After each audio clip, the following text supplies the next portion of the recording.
Hello everyone and welcome to my channel. और आज का टॉपिक है ईडब्ल्यूएस। ये ईडब्ल्यूएस आरक्षण है क्या ये सही है? आइए आज हम इसी के बारे में बात करते हैं। जैसा कि आप सब लोग जानते हैं, ईडब्ल्यूएस कोटे का मामला सुप्रीम कोर्ट में लटका हुआ है और सवाल उठ रहा है कि क्या ईडब्ल्यूएस आरक्षण संविधान के मूल ढांचे में है या खिलाफ है। जनवरी 2019 में केंद्र सरकार ने लोकसभा में गरीब अंगड़ों यानी कि जनरल कैटेगरी के आर्थिक रूप से कमजोर लोगों को सरकारी नौकरी से लेकर शिक्षण संस्थाओं में 10% आरक्षण देने वाला संविधान संशोधन विधेयक पेश किया था, जिसके बाद 14 जनवरी 2019 से ये आरक्षण लागू है। जबकि आरक्षण को दलितों, आदिवासियों और पिछड़े वर्गों का सशक्तिकरण कर उन्हें सामाजिक प्रतिष्ठा दिलाने वाला एक टूल माना जाता रहा है। अब थोड़ा सा ये जान लेते हैं कि ईडब्ल्यूएस सेक्शन में कौन कौन से लोग आते हैं। पहला, जनरल कैटेगरी के जो गरीब लोग होते हैं वो। दूसरा,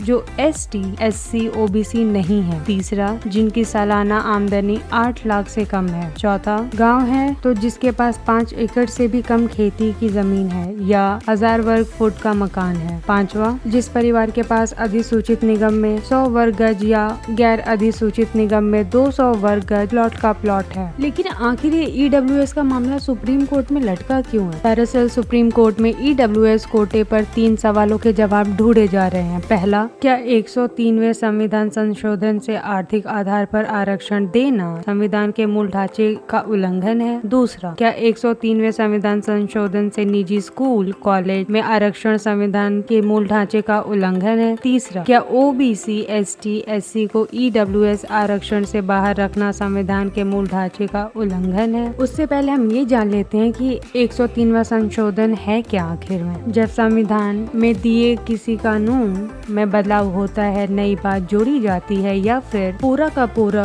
मसौदा ही तैयार कर कानून बनाया जाता है तो उसे संविधान संशोधन कहते हैं। ये काम संसद करती है। 103वें संशोधन से संविधान में आर्टिकल 15(6) और 16(6) को शामिल किया गया है, जिससे ईडब्ल्यूएस को 10% तक आरक्षण मिलता है। तो क्या 103वें संविधान संशोधन से आर्थिक आधार पर आरक्षण देना संविधान के मूल ढांचे का उल्लंघन है? दलील ये है कि आरक्षण का आधार सामाजिक भी है, लिहाजा सामाजिक रूप से दलित पिछड़ों को ही आरक्षण मिलना चाहिए। दूसरा सवाल ये है कि सुप्रीम कोर्ट ने आरक्षण की अपर लिमिट 50% किया था। इस संशोधन के बाद ये 60% हो गया था। चूँकि 50% को कोर्ट ने संविधान में मूल ढांचे में शामिल कर दिया था, तो 60% तक लिमिट बढ़ने से इस ढांचे का उल्लंघन हो जाता है। हमारा नेक्स्ट था, क्या 103वें संविधान संशोधन से निजी स्कूल, कॉलेज में आरक्षण संविधान के मूल ढांचे का उल्लंघन है? इसे लेकर एक तर्क ये है कि प्राइवेट संस्था पर सरकार अपनी मनमानी क्यों थोप रही है। एक सवाल उठता है कि जब आपने कोर्ट द्वारा तय 50% सीमा को बढ़ा दिया, तो जो जनजाति अपनी आबादी के आधार पर आरक्षण मांग रही है, उन्हें किस दलील के तहत मना करेंगे? आई होप आपको ये छोटी सी मेहनत पसंद आई होगी।